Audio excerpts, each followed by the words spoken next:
Writer and Pulitzer Prize finalist Dave Eggers has described the Donald Trump White House as a cultural vacuum in an editorial in the New York Times. The novelist, best known for his 2000 novel A Heartbreaking Work of Staggering Genius, in the editorial criticizes Trump's White House for its failure to champion the arts, and for the president's attacks on artists critical of his policies.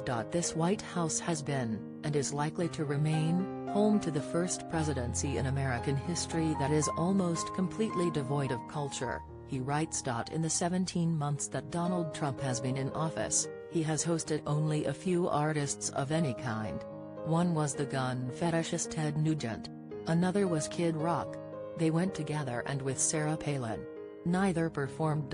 While previous presidents, including Ronald Reagan, Bill Clinton, and Jimmy Carter, frequently hosted concerts, since Trump's January 2017 inauguration, Eggers writes, there have been no official concerts at the White House. He also criticizes the president for his attacks on artists including the cast of the musical Hamilton, and Oscar-winning actor Meryl Streep.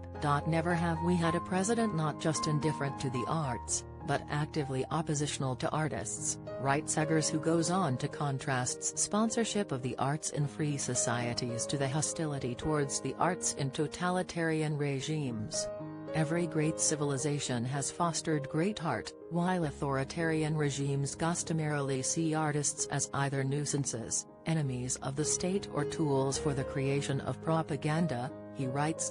Trump has positioned himself as a brash challenger to political and cultural elites, championing fast food over fine dining, shrugging off criticism of his indifference to reading, and declaring on the 2016 presidential campaign trail his love for the poorly educated. He has championed artists who have praised him, including actor Roseanne Barr, and This Week director David Lynch distanced himself from the president after Trump claimed he had earned the Twin Peaks creators' praise. At a time when Trump has imposed a policy of forcibly separating children from their undocumented immigrant parents at the border, Eggers remarks, the White House's attitude toward the arts seems relatively unimportant. But with art comes empathy.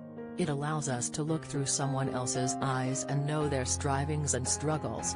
It expands the moral imagination and makes it impossible to accept the dehumanization of others.